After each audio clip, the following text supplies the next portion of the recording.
Buenas tardes, bienvenidos a los participantes de este congreso a la segunda parte del módulo de Medicina Vascular.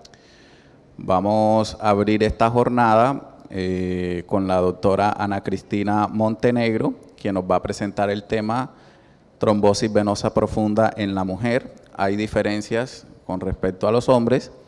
La doctora Ana Cristina Montenegro es médica internista, especialista en medicina vascular de la Universidad de Antioquia, magíster en tratamiento anticoagulante de la Universidad Católica de Murcia, es internista de la Universidad del Bosque, médico de la Universidad de La Sabana y miembro de ACP. Ella actualmente trabaja en el Hospital Universitario Fundación Santa Fe de Bogotá y es jefe de la Clínica de Anticoagulación y del Servicio de Medicina Interna Vascular de esta clínica. Además, coordina los programas de hipertensión arterial y riesgo cardiovascular en esta misma institución. Y ella es profesora de la Universidad de los Andes y Universidad del Bosque. Bienvenida, doctora Ana Cristina.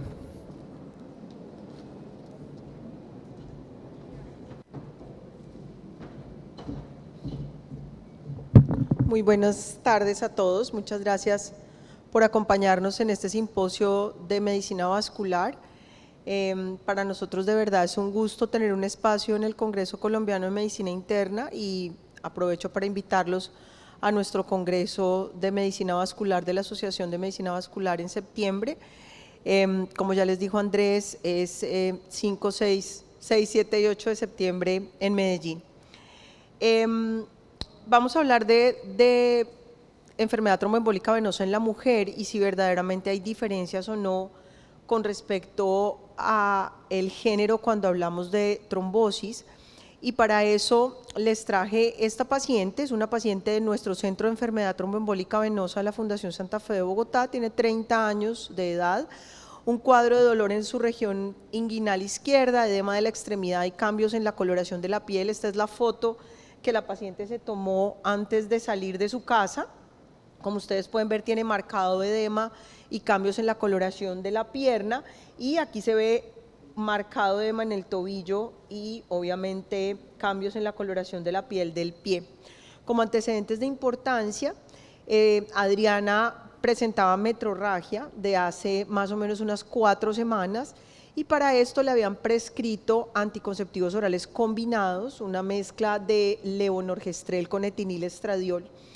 Empezó a tener palpitaciones y el dolor en su pierna y consulta al servicio de urgencias. La encontramos en regulares condiciones generales, pálida, taquicárdica, con presión arterial normal, edema de la pierna izquierda, el del muslo, función renal normal, una hemograma con hemoglobina de 7,5 y 678.000 plaquetas. Recuerden que tenía muchas semanas de metrorragia y por eso le habían prescrito sus anticonceptivos orales combinados.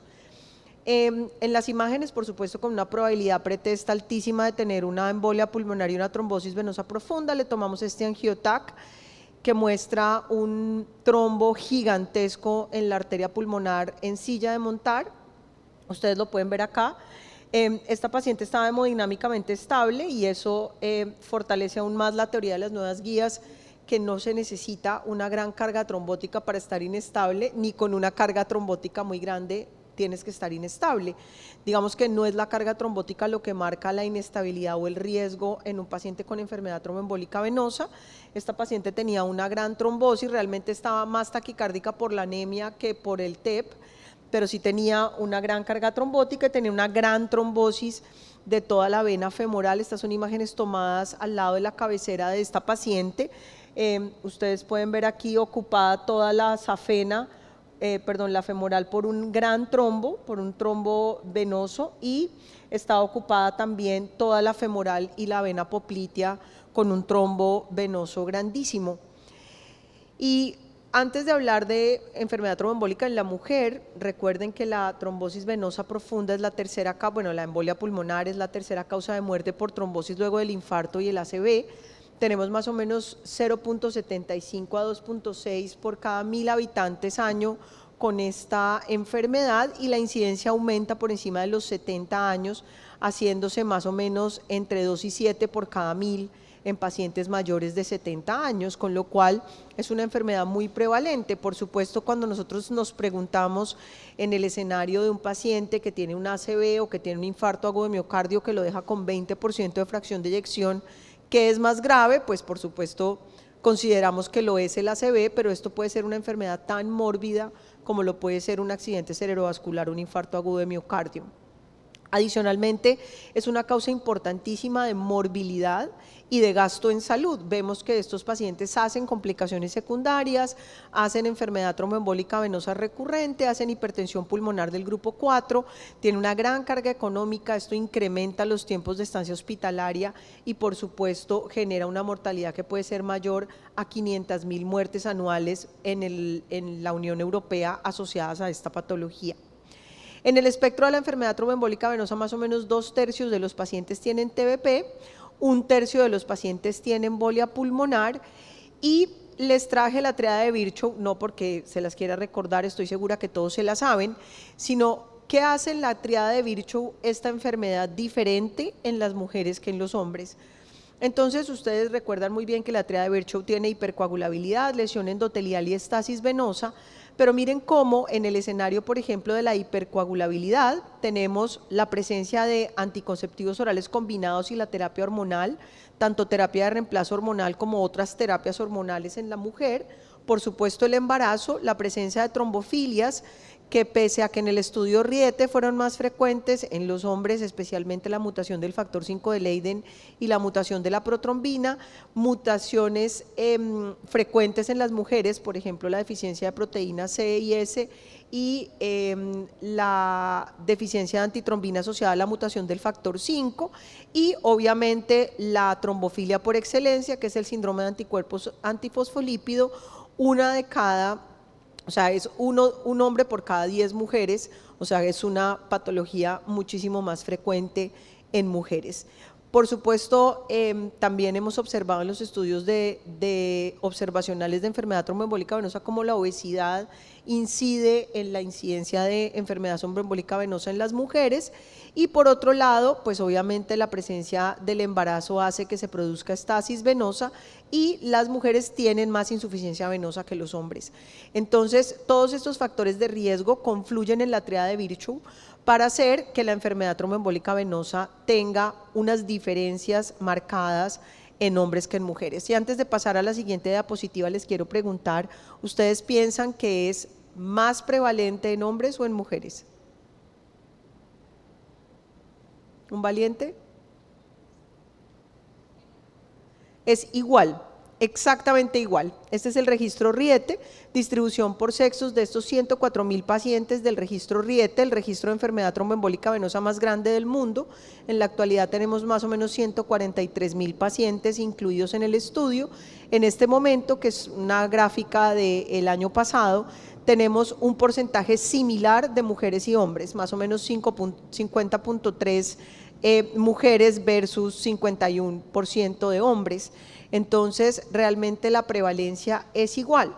Sin embargo, difiere y difiere por varias razones que les voy a contar a continuación. Este es nuestro registro, el registro de la Fundación Santa Fe de Bogotá. Créditos al doctor Jesús Argüello que metió estos 481 pacientes, 45 minutos por paciente, o sea que hay que darle los créditos sin ninguna duda. Y tenemos igual, tenemos un porcentaje muy similar de hombres y mujeres, 57% de mujeres, 42.2% de hombres, pero vamos a ver que por edad vamos a tener un porcentaje importante de mujeres menores de 35 años que son las que van a llevar el peor escenario en enfermedad tromboembólica venosa en la mujer. Cuando vemos cómo empeora esto con la edad, vemos que definitivamente la edad es un factor de riesgo importantísimo. Miren cómo empieza a incrementarse de forma tangencial a partir de los 60 años y empieza a aumentar de manera tangencial también en la mujer, haciéndose un poquito menos prevalente en hombres mayores de 60 años. O sea que de verdad cuando estas pacientes están en los extremos de la vida, por debajo de los 35 o por encima de los 60 años, sí podemos decir que la enfermedad va a ser más prevalente en ellos.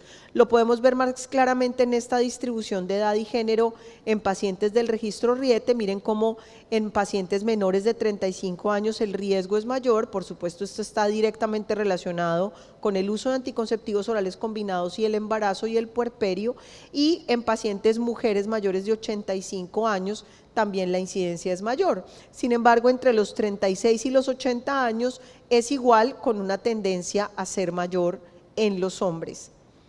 Estos son nuestra media de edad en nuestros pacientes del Centro de Cuidado Clínico de Enfermedad Tromboembólica Venosa de la Fundación.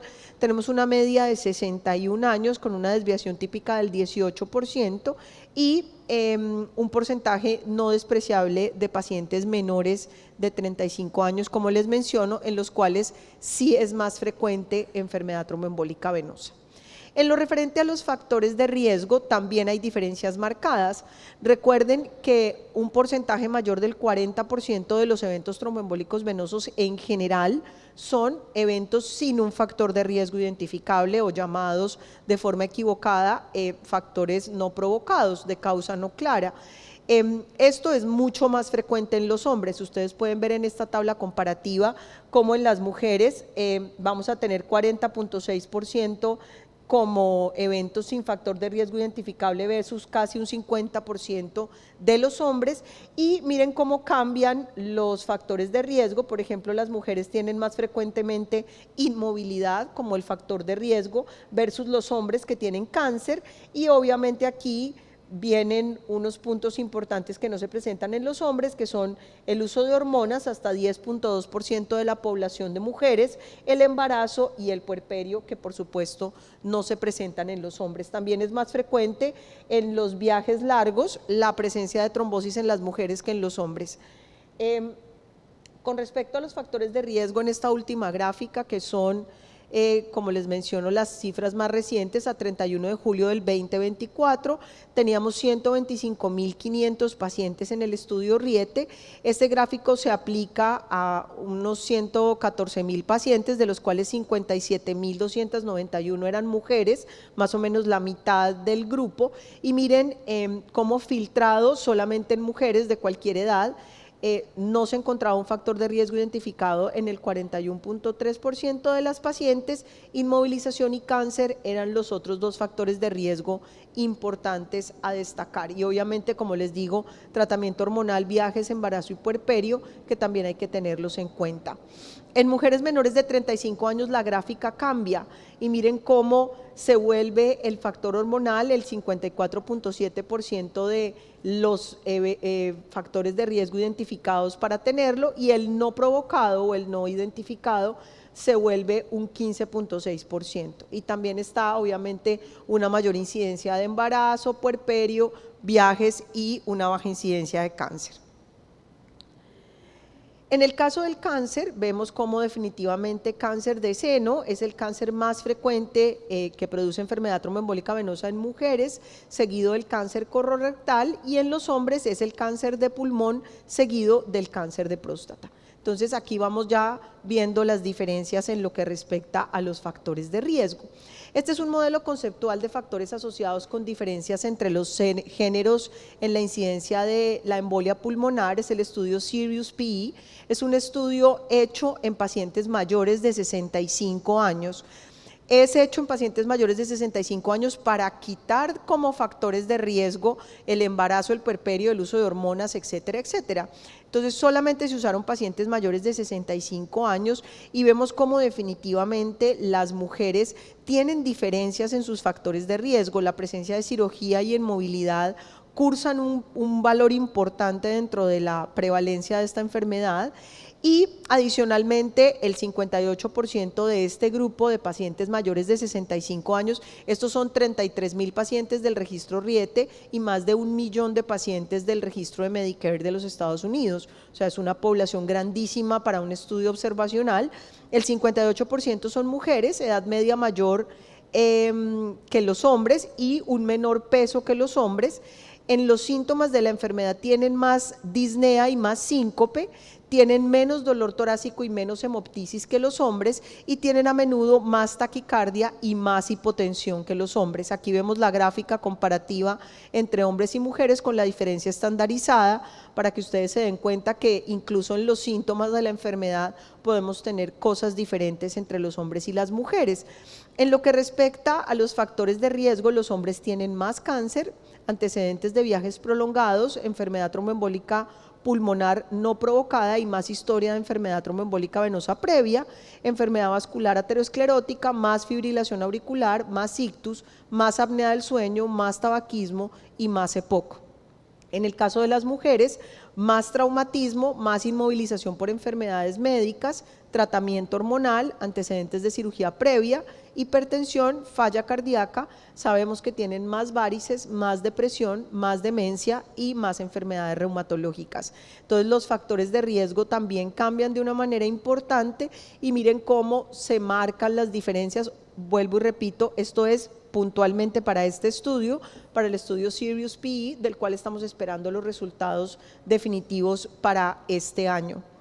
Entonces, ¿qué hace diferente a las mujeres de los hombres? Yo creo que este artículo publicado en el Journal de Trombosis y Hemostasia en el 19 es bien diciente y muy resumido y lo difiere en estas 5 P's. El periodo, la píldora, el pronóstico, el embarazo y el síndrome postrombótico hacen que la enfermedad tromboembólica venosa sea completamente distinta en los hombres que en las mujeres. Vamos a hablar primero del sangrado uterino anormal y aquí me quiero referir a esto porque cuando ustedes miran las referencias de sangrado uterino anormal en los estudios clínicos se dan cuenta que las definiciones de sangrado uterino anormal son demasiado amplias.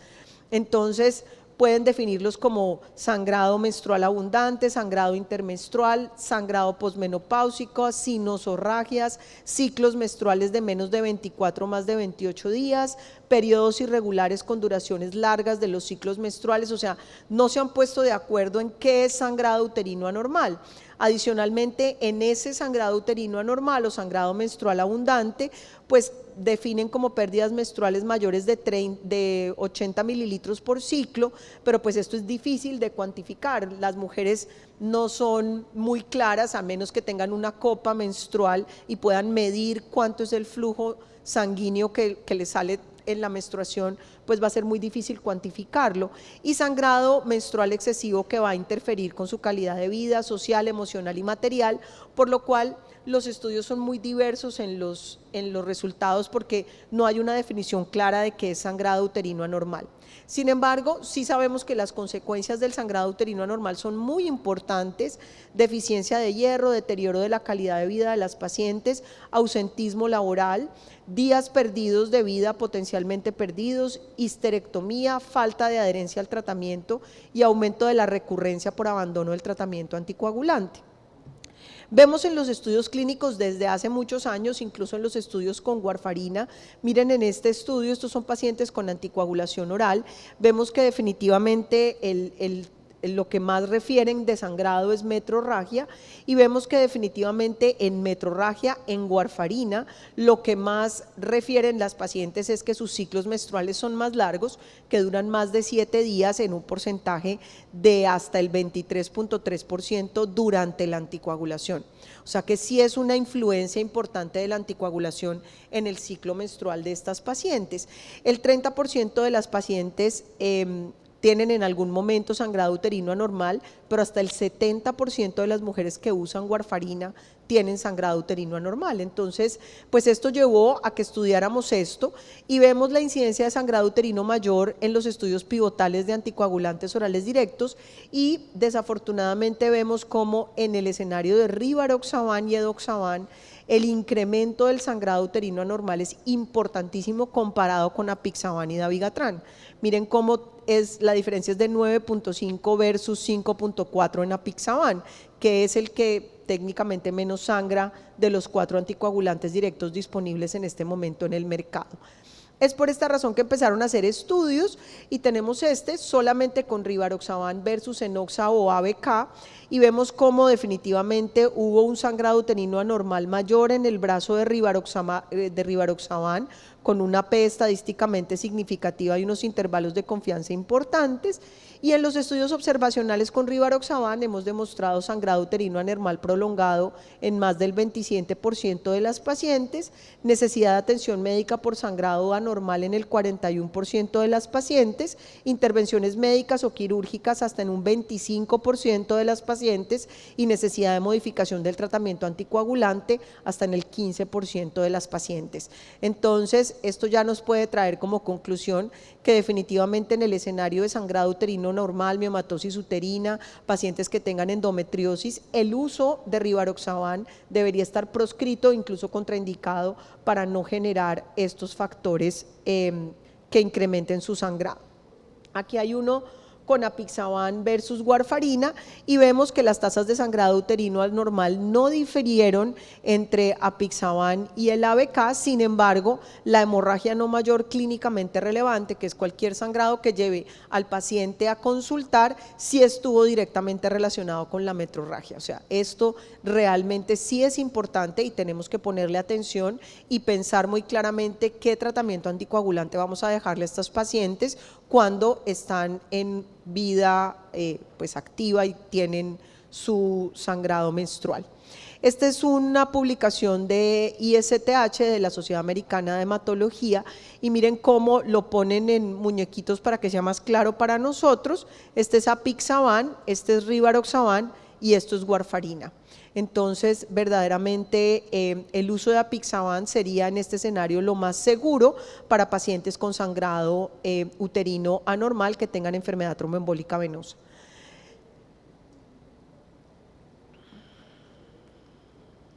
Con respecto a las estrategias de manejo frente al sangrado uterino anormal, tenemos varias estrategias. La primera, no le suspenda los anticonceptivos orales combinados a los pacientes. Esto pues es la práctica más frecuente. La paciente llega al hospital, dice que tiene una trombosis asociada al uso de anticonceptivos orales y lo primero que hacen antes de anticoagularla es quitarle los anticonceptivos orales. Esto hace que obviamente primero esté el riesgo del embarazo, que con un paciente recién trombosado pues no es nada esperable, y obviamente va a incrementar otros factores de riesgo asociados a la anticoagulación. Lo otro es el uso del ácido tranexámico, que mientras la paciente esté anticoagulada pues no tiene un mayor riesgo tromboembólico, y la otra opción es modificar el tratamiento anticoagulante en el caso en el que la paciente venga con otro anticoagulante, por ejemplo, venga con rivaroxaban, tenga sangrado uterino anormal. En ese escenario deberíamos considerar ponerla en apixaban o dabigatran. Es importante que no suspendan los anticonceptivos orales mientras la paciente esté anticoagulada. ¿Qué pasa con los anticonceptivos orales y la coagulación? Les voy a mostrar esta gráfica que se parece mucho a si uno estuviera embarazado. Cuando yo estaba embarazada, el médico me dijo, es que esto es cambios fisiológicos del embarazo, porque un día no podía ver, entonces no podía ver nada, y le dije, doctor, es que no puedo ver, y me dijo, no, no te preocupes, eso es fisiológico. Yo le dije, no, doctor, no poder ver no es fisiológico, esto es una enfermedad terminal de 9 meses de duración. Entonces, con respecto a la anticoagulación pasa lo mismo. Hay un montón de cosas que suceden durante el embarazo, que ya las vamos a ver en una diapositiva próxima, pero miren cómo los anticonceptivos orales combinados producen cosas muy similares a si esa paciente estuviera embarazada. Entonces, hay incremento de la resistencia a la proteína C activada, hay incremento del plasminógeno tisular, hay incremento del fibrinógeno, hay incremento de la protrombina, incremento del dímero D, e incremento del F1 y dímero D2. Entonces, esto aumenta el riesgo trombótico de una manera importantísima. ¿En qué escenario? No en todos los escenarios de la anticoncepción. Yo paso revista con mis residentes y después de esta charla, todos le cambian el anticonceptivo a la novia. Entonces, ¿qué no pueden tomar? ¿Qué no pueden tomar? Y no estoy generalizando. Estoy hablando de pacientes, por ejemplo, que tengan una mamá con un antecedente de enfermedad tromboembólica venosa, o que hayan hecho un evento previo de TBP, o que tengan enfermedad tromboembólica venosa en familiares de primer grado, o que tengan algún antecedente de una trombofilia conocida por cualquier razón. Pues definitivamente si sabemos que cualquier progestina no incrementa el riesgo tromboembólico, su riesgo tromboembólico es similar al de la población general, pues esa paciente no puede recibir etinilestradiol con desogestrel o etinilestradiol con drospirenona, porque eso incrementa 6.4% el riesgo de hacer un evento tromboembólico. Entonces, si uno puede usar un medicamento anticonceptivo que le produzca un riesgo similar al de la población general, pues en esas pacientes que tienen un incremento del riesgo trombótico, definitivamente no deberíamos utilizar anticoagulantes o anticonceptivos orales combinados. Este riesgo se mantiene creciente durante el primer año de terapia. Y aquí hay otro punto muy importante, y es que este descanso de los anticonceptivos está prohibido por la OMS. Y la razón es que en el momento en el que la mujer descansa, así sea un mes, vuelve a su riesgo de la primera vez que se los tomó. O sea, vuelve a empezar el incremento del riesgo trombótico nuevamente. Entonces es muy importante que no suspendan el anticonceptivo, y también es importante que tengamos en la cabeza que ese riesgo se mantiene en el tiempo de manera persistente para el tiempo en el que esa mujer tome el anticonceptivo. No es tan alto como el primer mes, como el primer año, perdón, pero sí es un riesgo que se mantiene incrementado.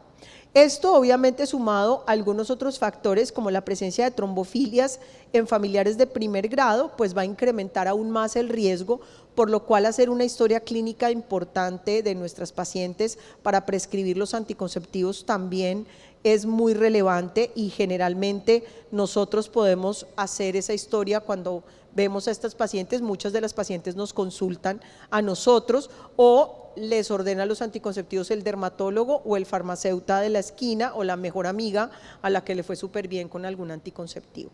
Entonces, ¿qué hacer con esos anticonceptivos después de la TBP? Súper importante, no suspender el tratamiento anticoagulante, prevenimos embarazo, prevenimos la presencia de matrometras y obviamente el riesgo de que estos pacientes requieran hospitalización o cirugía, y adicionalmente suspender el anticonceptivo oral en el momento en el que vayamos a suspender la anticoagulación. Y esto también debemos hacerlo de manera juiciosa, ya que se puede incrementar 13 veces el riesgo si ustedes mantienen a esa paciente con el anticonceptivo y suspenden la anticoagulación. Entonces es súper importante cuando le vayan a quitar la anticoagulación, suspenderle el anticonceptivo. Con respecto al embarazo, también vemos una diferencia grandísima. Recuerden que el riesgo es 4 a 5 veces más en el embarazo que en cualquier otro escenario de la vida. Los niveles plasmáticos de factores procoagulantes, especialmente en el último trimestre y en el puerperio, se incrementan también de forma muy importante. Hay un flujo reducido y estasis venosa asociada a compresión de la cava por el vientre, por el útero grávido. Hay niveles reducidos de proteínas S y resistencia adquirida a la proteína C disminuida por culpa del embarazo, y más o menos vemos que la mortalidad materna asociada a la embolia pulmonar es la segunda causa de mortalidad materna en el país en este momento. La primera pues es obviamente código rojo, sangrado, y la segunda es enfermedad tromboembólica, y la tercera infecciones. Entonces definitivamente sí es una enfermedad relevante en este escenario clínico. Y por último, es súper importante con respecto al pronóstico y al futuro, balancear muy bien, especialmente en estos pacientes que tienen eventos sin un factor de riesgo identificable, cuál es el riesgo de recurrencia y cuál es el riesgo de sangrado. Al tener eventos sin un factor de riesgo identificable, debemos recordar que la recurrencia es creciente en el tiempo, tanto en hombres como en mujeres, aunque los hombres recurren más en todo, siempre. Entonces, eso también hay que tenerlo en la cabeza. Más o menos tenemos un riesgo de recurrencia que puede llegar a ser del 38 al 40% a 10 años, y esto es creciente en el tiempo, nunca va a bajar. Entonces, esto, pues obviamente si tenemos un paciente que tiene un alto riesgo de recurrencia y no tiene un factor de riesgo identificable o tiene un factor de riesgo persistente, pues debemos dejarla anticoagulada. Pero si tiene alto riesgo de sangrado, más de 3 factores de la tabla que les voy a mostrar a continuación, hay que suspender la anticoagulación. La probabilidad de mortalidad por recurrencia puede ser del 4%, la probabilidad de mortalidad por sangrado puede ser hasta del 11%, con lo cual pues debemos suspender la anticoagulación cuando sea correcto. Tenemos muchísimas reglas de predicción de riesgo de recurrencia, ninguna completamente validada. Estamos nosotros con nuestros pacientes del registro Riete por validar una escala de recurrencia para Latinoamérica, porque no la tenemos, esperamos poder desarrollar rápido este trabajo, y tenemos que definitivamente en las escalas de riesgo de recurrencia siempre, como les dije, los hombres tienen un mayor riesgo de recurrencia que las mujeres, y la presencia de estrógenos o del riesgo de los estrógenos como factor de riesgo disminuye el riesgo de recurrencia de una forma muy importante. Evaluar el riesgo de sangrado, vuelvo y repito, porque es importante en pacientes con alto riesgo de sangrado suspender la anticoagulación, y recordar que dependiendo de esos factores de riesgo vamos a tener más de 3 factores de riesgo, nos pueden dar hasta el 3% de riesgo de sangrado, que son las pacientes a las cuales debemos quitarles el tratamiento anticoagulante. Y ya mis mensajes para llevar a casa: al tratar mujeres con enfermedad tromboembólica venosa es súper importante que reconozcamos esas diferencias que tienen con respecto a su género en enfermedad tromboembólica venosa, que el sangrado uterino anormal puede agravarse cuando usan el anticoagulante, y es por eso que debemos buscar un anticoagulante que sea seguro en estos escenarios de sangrado, que definitivamente los anticonceptivos orales combinados no se pueden ofrecer después de que la paciente ha hecho un evento tromboembólico asociado a los anticonceptivos orales combinados, pero que se deben mantener durante el tratamiento anticoagulante para evitar complicaciones, y una vez ustedes vayan a suspender la anticoagulación, suspender el tratamiento anticoagulante de estas pacientes. El pronóstico y la recurrencia después de suspender el tratamiento anticoagulante es diferente a la de los hombres. Esto va a sonar un poquito cliché, pero para una mujer tener una pierna más inflamada que la otra, o tener un síndrome postrombótico, o tener una úlcera venosa, o tener una lipodermatoesclerosis asociada a un síndrome postrombótico, podría llegar a ser más chocante que para un hombre, y es muy importante que nosotros lo tengamos en cuenta y intentemos prevenirlo de la misma manera en los hombres que en las mujeres, pero pues esto es una diferencia que definitivamente nos hace lo que nosotras somos. Es muy importante que lo reconozcan. Este es mi grupo de trabajo, el Centro de Enfermedad Tromboembólica Venosa de la Fundación Santa Fe de Bogotá. Es el único centro acreditado en el mundo para enfermedad tromboembólica venosa, y estoy súper orgullosa de nuestros resultados y de muchos de mis residentes que nos han ayudado con nuestros proyectos de investigación. Muchas gracias a todos.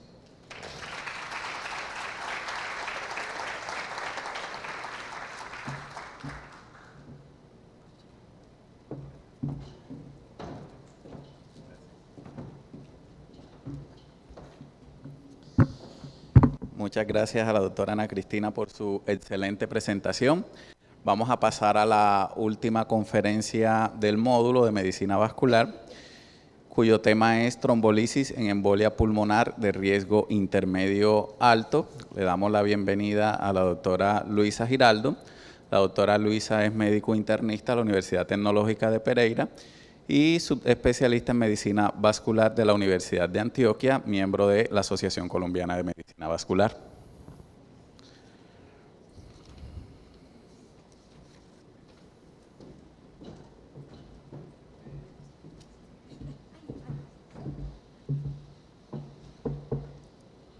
Bueno, muy buenas tardes para todos. Gracias a la ACMI por la invitación, gracias al doctor Keiner por la presentación. Vamos entonces a empezar con un caso clínico. Se trata de Pablo. Pablo es un hombre de 38 años que tiene antecedente de obesidad. Ay, perdón, puedo sacar esto, ¿cierto? Que tiene antecedente de obesidad. Un mes antes de la consulta estuvo hospitalizado durante 4 días por enfermedad diarreica aguda de origen viral sin complicaciones, y ahora consulta por disnea súbita, dolor torácico y edema en la extremidad inferior derecha. Vemos que ingresa estable hemodinámicamente. Sus signos vitales al ingreso eran tensión arterial 118/82 milímetros de mercurio, frecuencia cardíaca de 105 latidos por minuto, respiratoria de 22 y saturaba 92% al aire ambiente. Sospechan una embolia pulmonar aguda por una probabilidad pretest alta por Wells, de manera que solicitan angiotomografía de tórax, donde podemos ver una embolia pulmonar en silla de montar por la presencia de trombos sobre la bifurcación con compromiso de las arterias pulmonares principales.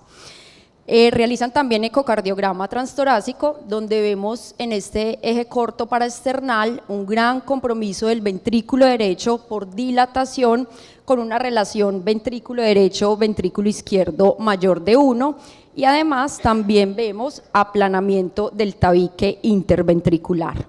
Realizan biomarcadores encontrando una elevación importante tanto en la troponina como en el ProBNP, de manera que se inicia anticoagulación con heparina y se traslada al paciente a unidad de cuidados especiales para monitorización continua. Resulta que al cuarto día de hospitalización y de estar en terapia anticoagulante óptima, el paciente presenta disnea de mínimos esfuerzos, ortopnea, además oliguria, y para ese momento tenía estos signos vitales: una tensión arterial de 100/62, cardíaca de 142, respiratoria de 30, saturaba 91%, pero ya con una FiO2 al 50%, y en la escala BOA tenía 7 puntos. Entonces, ¿qué hacemos en este momento? Continuamos la anticoagulación con heparina, indicamos trombolisis sistémica, trombolisis dirigida por catéter o trombectomía mecánica. Entonces, en los próximos 20 minutos vamos a hablar de trombolisis en embolia pulmonar aguda de riesgo intermedio alto. Mi nombre es Luisa Giraldo y soy internista vascular de la Universidad de Antioquia. Empezamos con la introducción y, como nos acaba de decir la doctora Ana, la embolia pulmonar aguda es la tercera enfermedad cardiovascular más común a nivel mundial, es decir, que es una enfermedad frecuente que puede causar la muerte o una discapacidad grave. Estrategias comunes de tratamiento incluyen la anticoagulación sistémica como primera línea y es el pilar fundamental del tratamiento, y otras estrategias como las terapias de reperfusión, que incluyen principalmente la trombolisis sistémica en pacientes seleccionados de alto riesgo. Y otras terapias, una de las cuales ahora es cada vez más mencionada, que es la trombolisis dirigida por catéter, como alternativa de tratamiento con una mejoría en la relación riesgo-beneficio. Pero a pesar que se necesitan dosis más bajas para tratar la embolia pulmonar, el riesgo de sangrado continúa siendo un tema muy importante a considerar con esta terapia. Seguimos las recomendaciones de la última guía de la Sociedad Europea de Cardiología, pero realmente las guías son bastante similares en todo el mundo. Entonces sabemos que después de establecer el diagnóstico de embolia pulmonar aguda, debemos realizar una estratificación del riesgo. Y lo que se recomienda es diferenciar los pacientes de riesgo alto, riesgo intermedio alto, intermedio bajo y bajo riesgo. Entonces, si el paciente se presenta con inestabilidad hemodinámica, hablamos de alto riesgo, y ya en las demás categorías de riesgo el paciente se encuentra estable hemodinámicamente. El riesgo intermedio se caracteriza por compromiso del ventrículo derecho en la tomografía o en la ecocardiografía, y además la troponina o el ProBNP se encuentran elevados, independientemente del PESI o del PESI simplificado. Y la diferencia con el riesgo intermedio bajo es que solo uno de estos dos componentes está presente, ya sea la disfunción ventricular por imágenes o la elevación de biomarcadores, o en este caso sí, según el puntaje PESI. Y si ninguna de estas condiciones está presente y tenemos un PESI bajo, entonces nos referimos a la categoría de bajo riesgo. Pero entonces, ¿qué significa el riesgo en este escenario? El riesgo se refiere al riesgo de mortalidad tanto intrahospitalaria como a los 30 días. Y aquí vemos una diferencia muy importante. Vemos cómo los pacientes de bajo riesgo tienen un riesgo de mortalidad que es menor al 1%, a diferencia de los de alto riesgo, donde ese riesgo es mayor al 20%. Y los pacientes de riesgo intermedio alto pueden tener un riesgo de mortalidad que es hasta del 11%. Entonces, esto es usualmente lo que vemos en esos casos de embolia pulmonar de mayor riesgo. Se puede ver la arteria pulmonar dilatada, ocupada por trombos que usualmente se ubican centralmente en la circulación pulmonar, y eso genera disfunción y dilatación del ventrículo derecho, como lo vemos en esta imagen B, que está representado con la flecha azul. vemos claramente que el ventrículo derecho se encuentra dilatado en comparación con el ventrículo izquierdo para una relación BDBI mayor de 1, lo que no es normal en condiciones fisiológicas. Entonces, ¿qué es lo que sucede? Esa arteria pulmonar dilatada por la presencia de un émbolo genera incremento en la resistencia vascular pulmonar. Eso conlleva un incremento en la poscarga del ventrículo derecho con disfunción y dilatación del ventrículo derecho, que condiciona incremento en la tensión de la pared de ese ventrículo derecho, disminución de la perfusión coronaria, isquemia cardíaca y en última instancia disminución del gasto cardíaco y potencialmente un choque cardiogénico. Y esto es muy importante porque de esto depende el tratamiento. Entonces, usualmente los pacientes de bajo riesgo pueden ser dados de alta y ser tratados de manera ambulatoria, pero con cualquier incremento adicional en el riesgo, definitivamente el paciente debe ser hospitalizado. Y particularmente aquí, en el riesgo intermedio alto, el paciente requiere ser monitorizado en una unidad de cuidados especiales por el riesgo de colapso hemodinámico. Para todos estos grupos está indicada la anticoagulación como medida estándar de primera línea, pero si además se trata de un paciente de alto riesgo, pues sabemos que se justifica una terapia avanzada inmediata, siendo la trombolisis sistémica farmacológica la terapia de elección. Y por eso estos pacientes necesitan ser manejados en una unidad de cuidados intensivos. Recordemos que en la literatura americana estos últimos dos grupos eran lo que se denominaban embolia pulmonar submasiva y masiva. Entonces, ¿por qué hablamos de trombolisis en embolia pulmonar de riesgo intermedio alto? Realmente es porque estamos diciendo que los pacientes que tienen disfunción ventricular derecha aguda con lesión miocárdica asociada tienen un riesgo intermedio de un resultado adverso temprano, independientemente de si tienen compromiso hemodinámico o no, es decir, así estén normotensos. Y por eso hasta hace más de 10 años a este grupo de pacientes en la práctica clínica no era infrecuente que se les administrara trombolisis sistémica a pesar de la estabilidad hemodinámica, en un intento por reducir rápidamente esa resistencia y esa presión de la arteria pulmonar. Pero hasta entonces no teníamos ensayos clínicos o con buen diseño metodológico hasta que en el 2014 se publica el estudio Peito en el New England, que fue el que comparó la fibrinolisis versus la anticoagulación en pacientes con embolia pulmonar de riesgo intermedio alto, es decir, sin inestabilidad hemodinámica, es decir, normotensos. ¿Y qué encontró este estudio? Entonces, este estudio encontró el Peito que la trombolisis sistémica se asoció con una reducción de ese desenlace primario de eficacia, que fue un compuesto de muerte o inestabilidad hemodinámica a los 7 días, como lo podemos ver ahí, del 2.6%, en comparación con el grupo de heparina sola, que fue del 5.6%. Sin embargo, ese desenlace o ese resultado fue arrastrado por una reducción significativa en la descompensación hemodinámica y no hubo ningún impacto en la mortalidad. Y lo otro es que ese beneficio se obtuvo a un costo demasiado alto, a un precio muy alto, que fue una mayor tasa de sangrado. Entonces, en este estudio Peito, la tasa de sangrado mayor extracraneal fue mayor del 6% y la tasa de SB hemorrágico del 2%. Incluso otros estudios posteriores al Peito reportaron tasas de sangrado mayor que fueron hasta el 15%. Y en los estudios de vida real, que sabemos que allí los pacientes pueden ser un poco más complejos, se reportaron que estas complicaciones pueden llegar incluso hasta el 30%.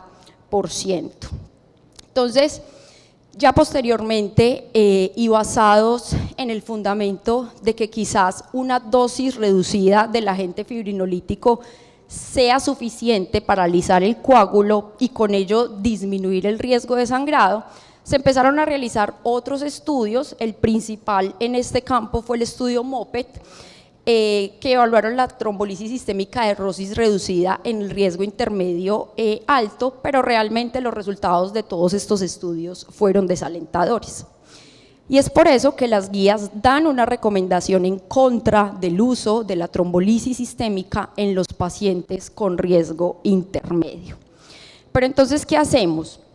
Porque si bien la gran mayoría de pacientes, y estamos hablando del 90 al 95% del total de pacientes con embolia pulmonar de riesgo intermedio alto, van a evolucionar adecuadamente solo con la anticoagulación, y esto es muy importante, únicamente con la terapia anticoagulante óptima sin necesidad de otras terapias. Y quiero hacer énfasis en esto, es decir, en la gran mayoría no se va a necesitar intensificar la terapia. Pero hay una minoría de pacientes que es aproximadamente, no he podido saber cómo es esto, que es aproximadamente del 5 al 10%, que van a presentar descompensación hemodinámica a pesar de la anticoagulación. Y esa descompensación hemodinámica ocurre principalmente durante la primera semana, siendo mayor el riesgo en las primeras 72 horas. Y dijimos que la trombolisis sistémica pues parece no ser una buena idea en este grupo de pacientes, pero también estamos viendo que probablemente no les va muy bien con la anticoagulación sola. Entonces, ¿cómo podemos unir la trombolisis, que no sea demasiado peligrosa, con la anticoagulación, que probablemente no sea suficiente en esta minoría de pacientes? Porque el problema que tienen esos trombos grandes es que resultan en oclusión o al menos en suboclusión. Entonces, la inyección sistémica de un fibrinolítico va a tener un efecto dependiente del tiempo para poder que el fibrinolítico llegue al trombo, debido a que el flujo sanguíneo proximal a la oclusión pues se encuentra alterado, y por eso es que se necesitan dosis bastante altas. Entonces, un enfoque lógico es tratar de dirigir la terapia trombolítica directamente en donde se necesita. Y por eso en los últimos años ha habido un gran progreso tecnológico y se empezaron a desarrollar las terapias dirigidas por catéter. Desde entonces se han publicado múltiples registros y estudios de cohorte para respaldar estas terapias en el tratamiento avanzado de la embolia pulmonar de este grupo de pacientes, dando la primera impresión de qué esperar con este enfoque en términos de seguridad y de eficacia.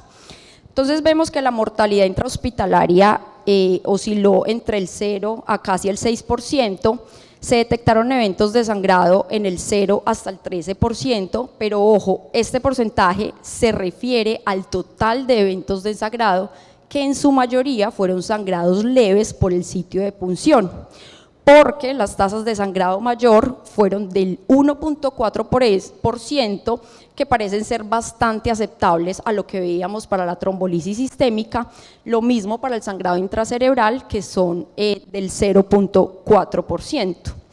Y los eventos de muerte que se presentaron en todos los estudios, en ninguno de los casos esos eventos se han relacionado con el sangrado.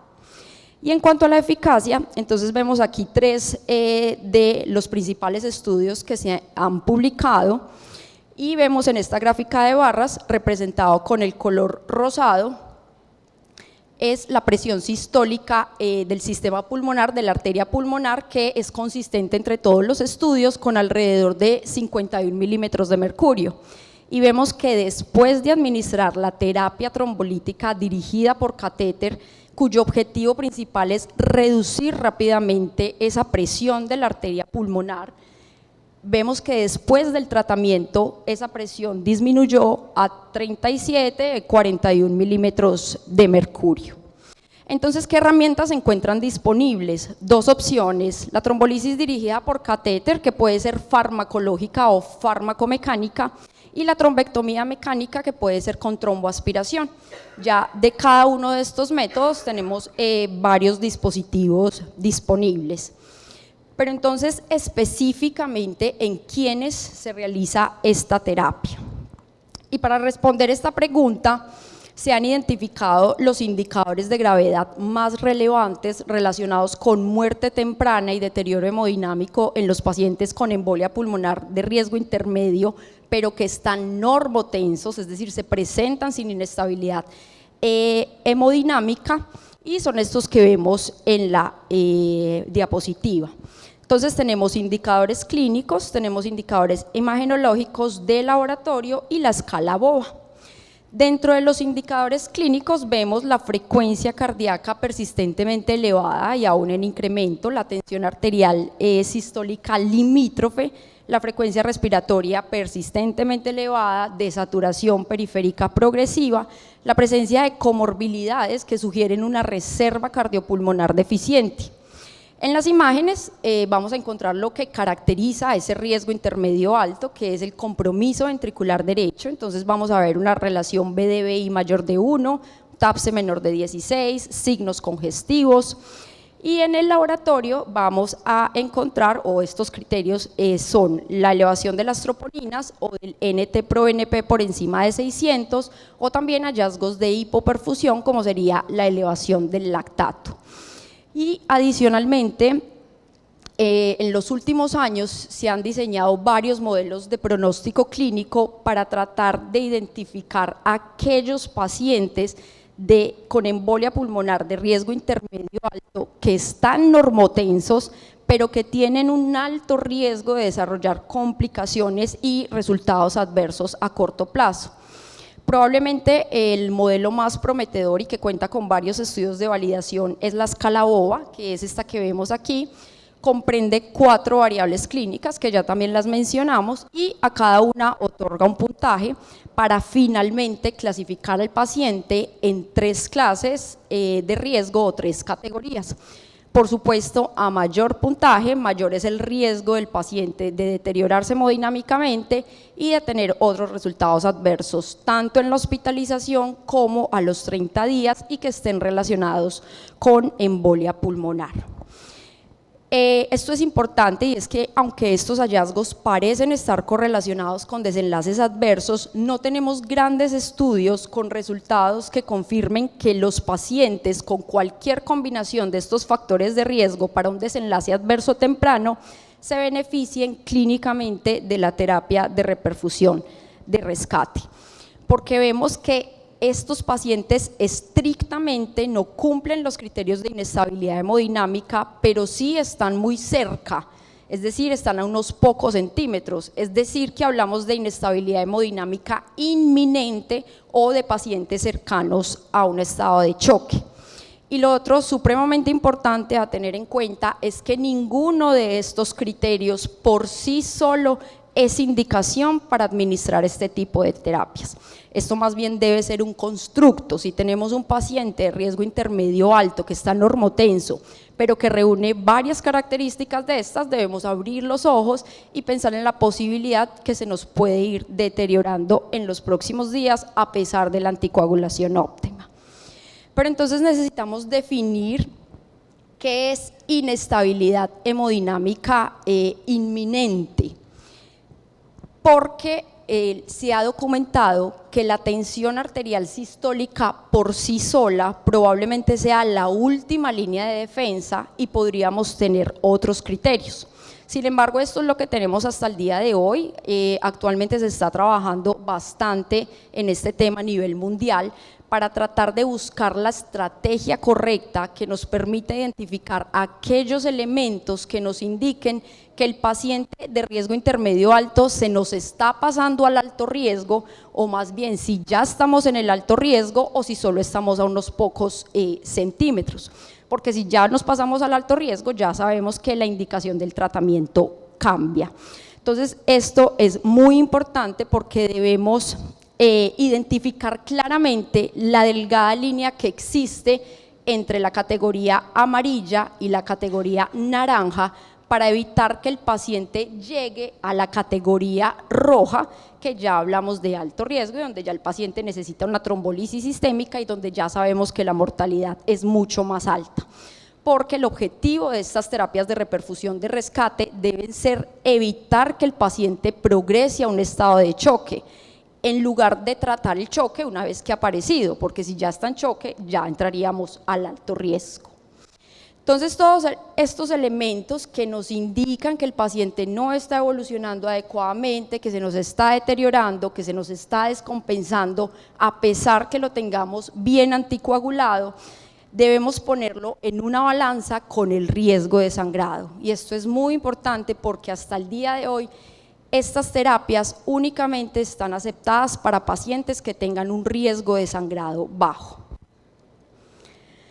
Y ya empezamos a ver, a raíz de toda esta evidencia, las recomendaciones de las guías que favorecen la terapia trombolítica de rescate con terapias dirigidas por catéter para los pacientes de riesgo intermedio alto que presentan deterioro hemodinámico, tanto en las guías como en múltiples documentos de consenso.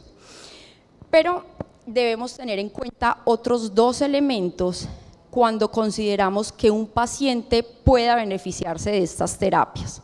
Lo primero son los PERT, que son los equipos multidisciplinarios expertos de respuesta a la embolia pulmonar y que fueron creados precisamente para estandarizar y para mejorar la atención de los pacientes con embolia pulmonar. Y vemos de hecho que ya aparecen las recomendaciones. Si tenemos un paciente de riesgo intermedio alto, debería ser valorado por el equipo PERT de la institución para tomar este tipo de decisiones. Entonces la idea es que fomentemos estos PERT, los creemos en la institución en donde trabajemos y debe estar formado por múltiples especialidades que tengan una experiencia práctica en el manejo de todos estos pacientes, porque realmente identificar el paciente que posiblemente se beneficie de esta terapia no es fácil y es un desafío. Entonces este tipo de decisiones no las debería tomar una sola persona. Y lo otro también supremamente importante es que debemos tener en cuenta todos los aspectos logísticos, la disponibilidad en nuestro medio de las terapias dirigidas por catéter, pero aún más importante, la experiencia local en estas terapias. Entonces regresamos al caso de Pablo. Recordemos que Pablo el primer día ingresó estable hemodinámicamente, solo estaba ligeramente taquicárdico.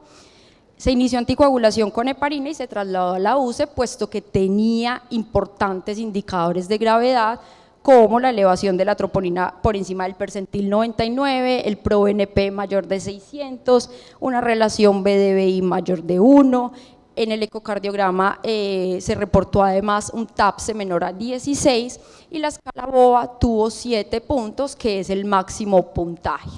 Se inició anticoagulación, pero vemos que en los primeros días empezó a deteriorarse lentamente. Y para reconocer ese deterioro es muy importante analizar el comportamiento o la tendencia de los parámetros fisiológicos. Entonces, como vemos, la tensión arterial sistólica empezó a disminuir, pero no estaba en choque. La frecuencia cardíaca y la frecuencia respiratoria empezaron a incrementarse aún más. La saturación periférica de oxígeno se mantuvo normal, sin embargo, cada vez tenía mayores necesidades de oxígeno, que lo hemos representado por una FiO2 cada vez más alta, y además aparecieron algunos hallazgos de hipoperfusión, se tornó confuso, el gasto urinario también disminuyó progresivamente y desarrolló hiperlactatemia, acidosis e hipoxemia.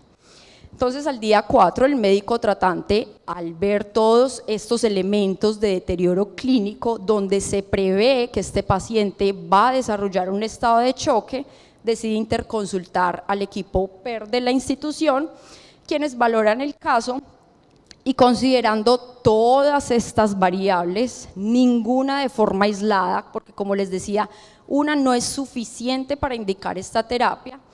Entonces ellos deciden que el paciente se beneficia de esta terapia, además que se trataba de un paciente de bajo riesgo de sangrado y que se encontraba en una institución que contaba con una amplia experiencia en el manejo de este tipo de terapias. Entonces, ese mismo día y ante la inestabilidad hemodinámica inminente, el paciente llevaba un procedimiento de tromboaspiración.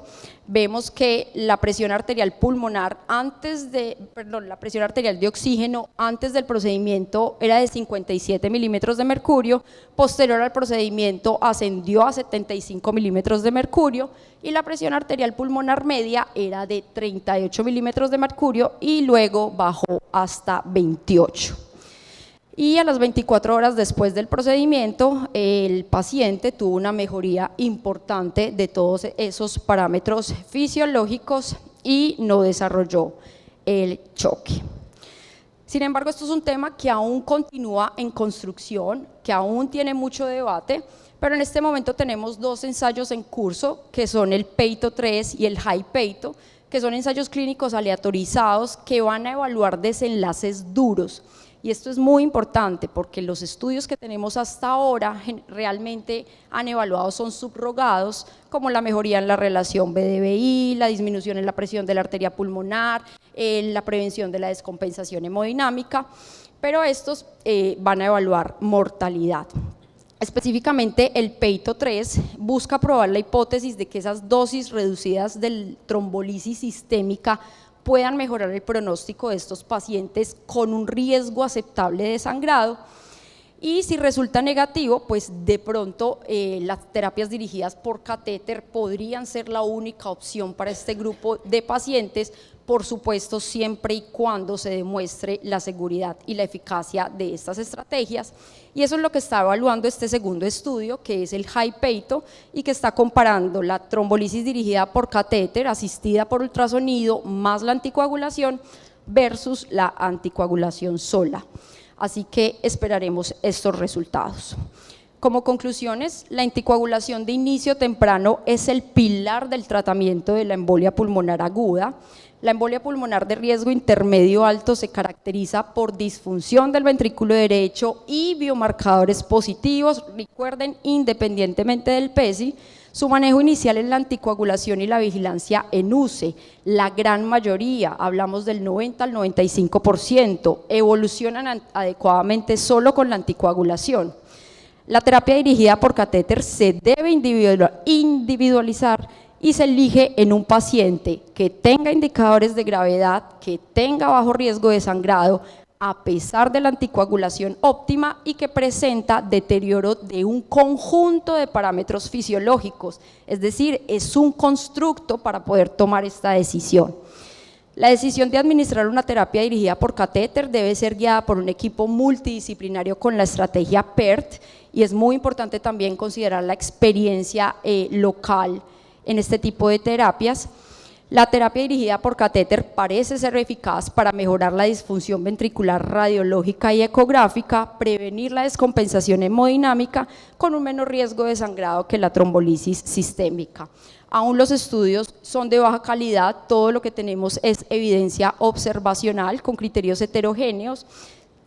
Sabemos que se requieren estudios prospectivos y grandes ensayos clínicos que evalúen desenlaces duros, como en este momento lo están haciendo los estudios en curso, el Peito 3 y el High Peito. Muchas gracias.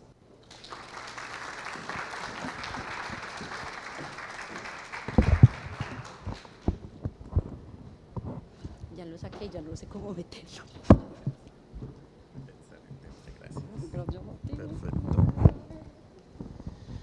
Bueno, muchas gracias a la doctora Luisa por su excelente presentación. Damos espacio ahora a las preguntas. Invito a los conferencistas, a las dos conferencistas acá al frente, por favor.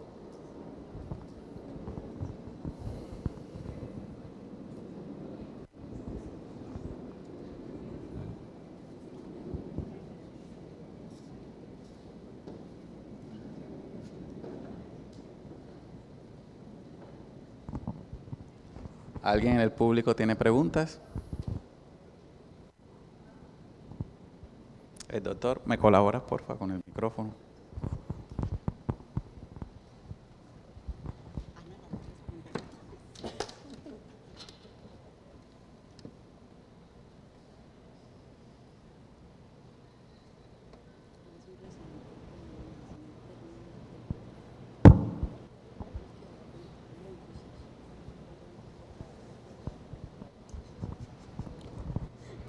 Buenas tardes, gracias. Quería preguntarte, doctora, es que hablabas del riesgo de sangrado, que pues era como un componente importante para considerar la trombectomía. Sí, sí se alcanzó, se interrumpe.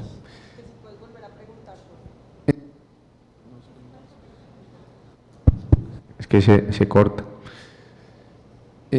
¿Cómo evalúas ese riesgo de sangrado en TEP?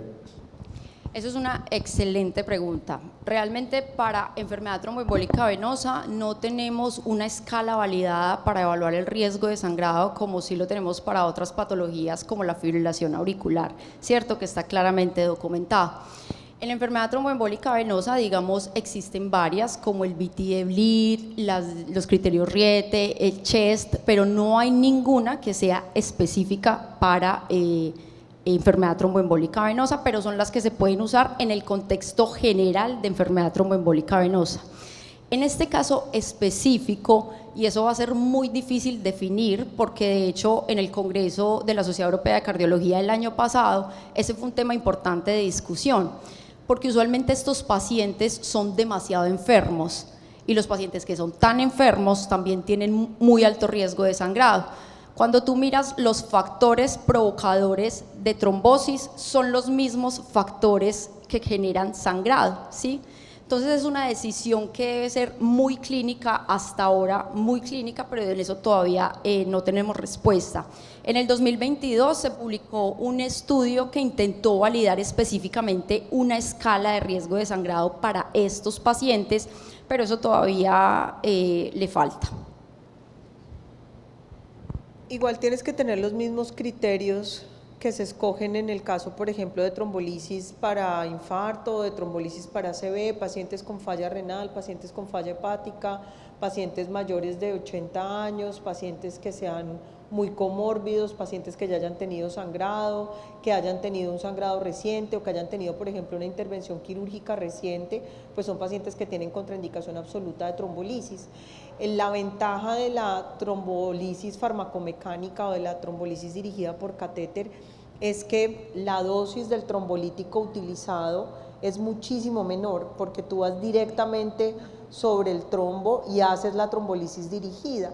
Entonces eso disminuye la dosis del trombolítico, y el sangrado en peito y el sangrado en los estudios que se hicieron antes de los estudios de trombolisis dirigida por catéter estaba muy relacionado con la dosis del trombolítico, porque las dosis en tromboembolia venosa son grandísimas. Entonces al disminuir la dosis pues vas a minimizar el riesgo de sangrado, pero en todos los escenarios pues hay que tener en cuenta cuáles son las contraindicaciones absolutas de trombolisis, y en esos escenarios también está planteados procedimientos de tromboectomías mecánicas dirigidas, que son complejos, pero que en sitios donde se hacen frecuentemente, que esto también es muy importante dentro de la guía, y es que la guía siempre menciona que tú debes tener un centro experto en hacer el procedimiento, cualquiera que sea.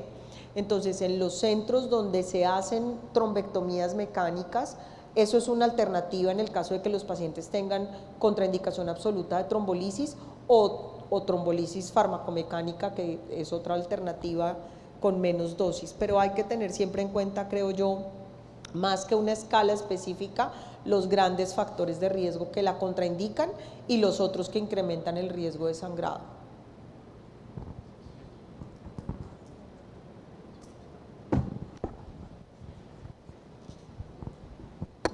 Hola, muchas gracias. Una pregunta, doctoras. Primero, si en el hospital donde ustedes trabajan tienen el grupo PERT, y si lo tienen, esa primera respuesta, ¿quiénes la conforman, quién la discute? ¿Y cuál es el tiempo para definir si ese paciente que falló la trombolisis o que tiene contraindicación de trombolisis, ese paciente intermedio alto, que tenga todos estos factores de mal pronóstico, se lleve o no a trombolisis dirigida o a tromboaspiración? ¿Hay un tiempo? Bueno, la experiencia puntualmente de mi hospital, nosotros tenemos, como les mencioné al principio, el Centro de Cuidado Clínico de Enfermedad Tromboembólica Venosa, que tiene un espectro grandísimo que incluye enfermedad tromboembólica pulmonar y que tiene un grupo de PERT. Los que pertenecemos al grupo PERT, pues tenemos un chat, y ahí están los neumólogos, están los intensivistas, están los emergenciólogos, estoy yo, hay una persona de farmacia, hay una persona de cirugía vascular. El problema es que no hacemos trombectomía mecánica ni farmacomecánica dirigida, y la razón es que no tenemos una persona que sea lo suficientemente experta en ese punto en específico. Entonces, en el caso en el que un paciente tenga contraindicación absoluta de trombolisis farmacológica y necesite una trombolisis dirigida por catéter, tenemos que remitirlo porque no tenemos una opción. En las guías anteriores, el tiempo de trombolisis era incluso hasta 15 días y te daban el tiempo de pensarlo. Ahora con el advenimiento de estos nuevos procedimientos y con la incidencia de mortalidad asociada a las embolias pulmonares de alto riesgo y de riesgo intermedio alto, se crearon el grupo PERT y la idea es que sea en el menor tiempo posible. ¿Sí? Si un paciente necesita una terapia de reperfusión, la necesita y punto final, excepto en el caso, como mencionó Luisa, en el que el paciente se vaya a ir inestabilizando en el tiempo. Cuando un paciente tiene un riesgo alto y tiene una tromboembolia pulmonar inestable, pues el paciente necesita una trombolisis y la guía es clara en decir que hay que trombolizarlo cuanto antes, porque eso sí ha demostrado disminuir la mortalidad. En el escenario del riesgo intermedio alto, pues hay que mirar cuáles son las características del paciente, pero es muy importante que el centro tenga la capacidad de hacer el procedimiento, porque pues no nos podemos poner a inventar. Entonces, en nuestro caso, el grupo PERT lo que decide es si el paciente puede ser llevado a una trombolisis farmacológica o si tiene que ser remitido a un centro de complejidad que sepa hacer trombectomías mecánicas asistidas, porque nosotros no tenemos la capacidad. De hecho, los PERT siempre describen que puede variar, digamos, no es algo estandarizado, sino que puede variar según en la institución donde estés y según los recursos que tengas. Entonces, si bien los PERT más complejos tienen el cirujano cardiovascular, el cirujano vascular, radiólogo intervencionista, incluso hemodinamista, cardiólogo, internista vascular, neumólogo, va a variar si tú estás en otro centro donde no tienes disponibilidad de tantos especialistas. Lo importante es que sea el intervencionista, el clínico y un cirujano y que los tres estén de acuerdo en esa respuesta, ¿cierto? O en la decisión. Con lo otro que preguntabas del tiempo, realmente no hay un tiempo, como decía la doctora Ana. Sin embargo, el riesgo de descompensación de estos pacientes es en la primera semana. Supremamente raro que vayas a tener un paciente de riesgo intermedio alto que se te desestabilice en 2 semanas. Muy raro, porque de hecho ningún estudio ha demostrado eso. Usualmente es en la primera semana, pero realmente el mayor riesgo son las primeras 72 horas. Y por eso es que se recomienda que esos pacientes siempre estén monitorizados en la UCI al menos una semana. Si en una semana no se estabilizó, por el contrario mejoró, los parámetros fisiológicos van bien, la probabilidad de que se deteriore es supremamente baja.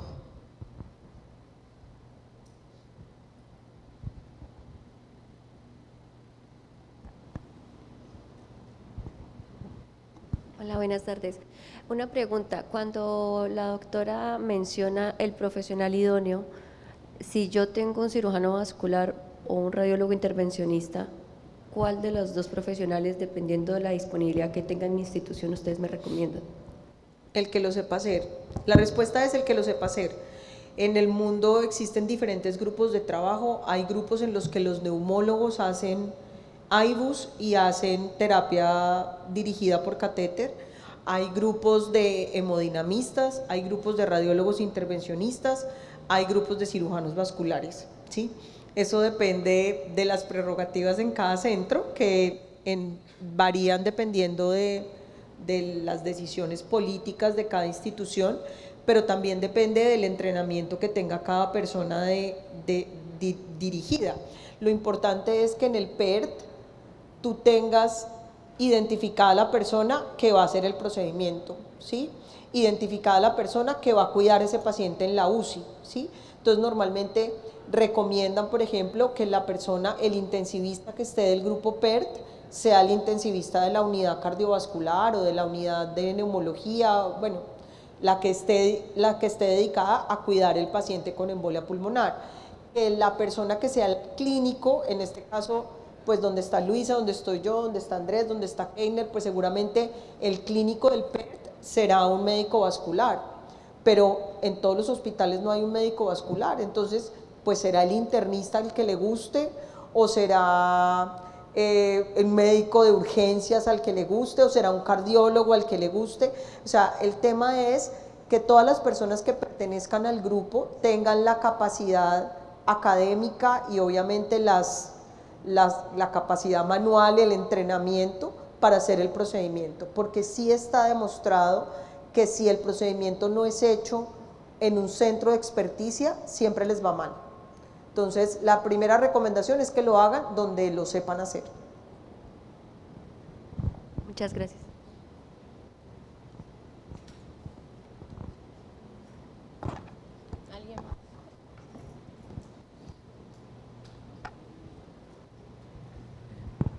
En la experiencia, ¿les va mejor con el tenteplase o el alteplase en sus centros, o cuál de los dos mejor que el otro? Nosotros trombolizamos con RTPA. También hay que tener en cuenta las regulaciones de las agencias, ¿sí? Nosotros en Colombia tenemos indicación con RTPA. Entonces, pues nosotros usamos RTPA, que es lo que está aprobado por el INVIMA. Hay algunos otros centros en donde trombolizan con alteplase o incluso hay estudios con streptokinasa también para ese escenario, pero igual, o sea, depende de la disponibilidad del medicamento, depende del centro, depende de la regulación, depende de la plata, depende de tantos factores que a veces se vuelve complejo tomar la decisión, pero que yo conozca, no creo que haya un estudio que muestre que haya diferencias entre los trombolíticos. Claro, sí hay grandísimas con streptokinasa, pero más por los efectos adversos que por el sangrado o por la eficacia del medicamento. Pero creo que no hay ningún estudio que haya comprobado en términos de eficacia cabeza a cabeza los dos medicamentos.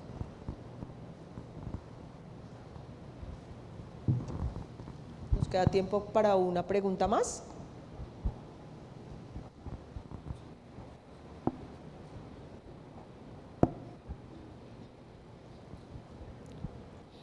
Buenas tardes, doctoras.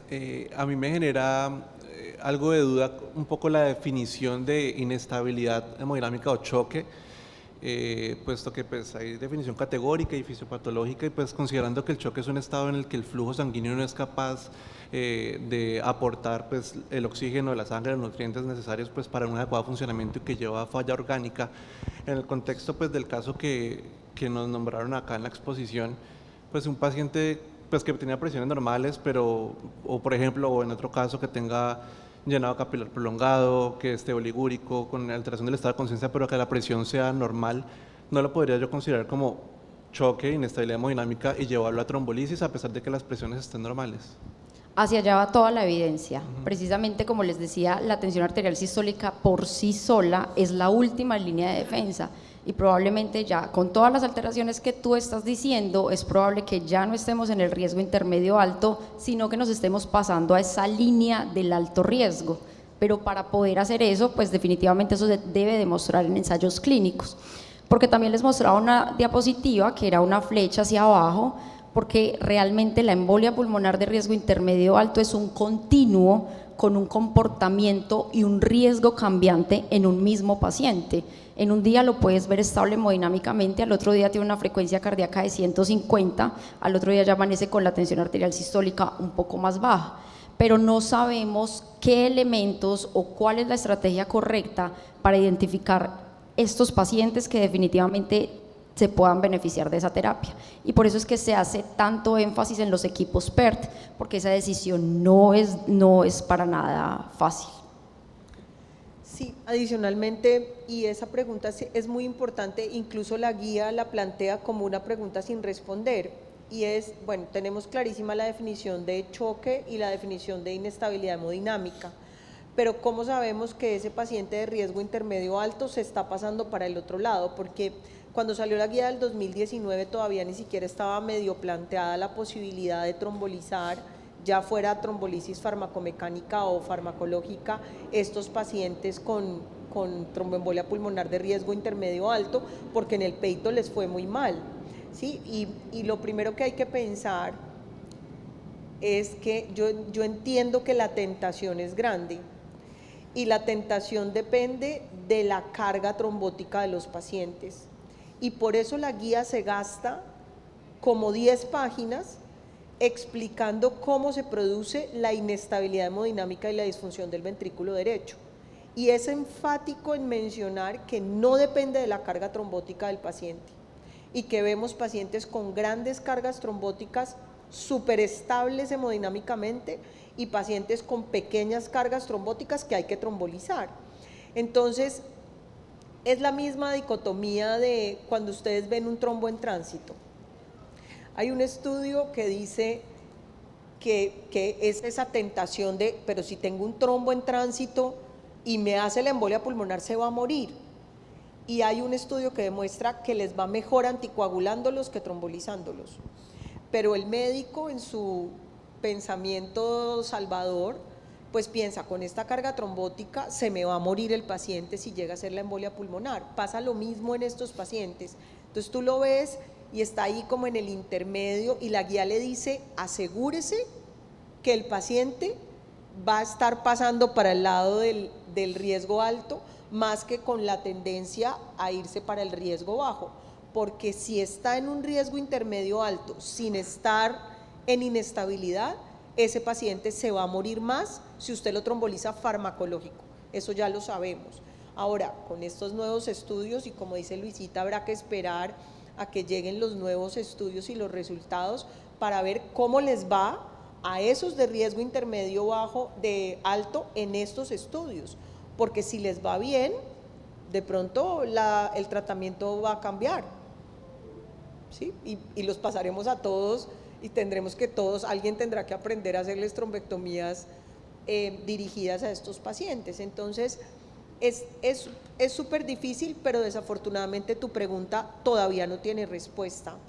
Y incluso ellos nos dicen, asegúrese que el paciente tenga inestabilidad por culpa del TEP, porque muchos de estos pacientes están en UCI, están infectados, los operaron, son hipertensos, tienen falla renal, o sea, asegúrese que lo que le está pasando al paciente es consecuencia del TEP y no consecuencia de alguna otra cosa que se le descompensó al paciente. Ok, muchas gracias. Bueno, muchas gracias, los esperamos en nuestro congreso de la asociación.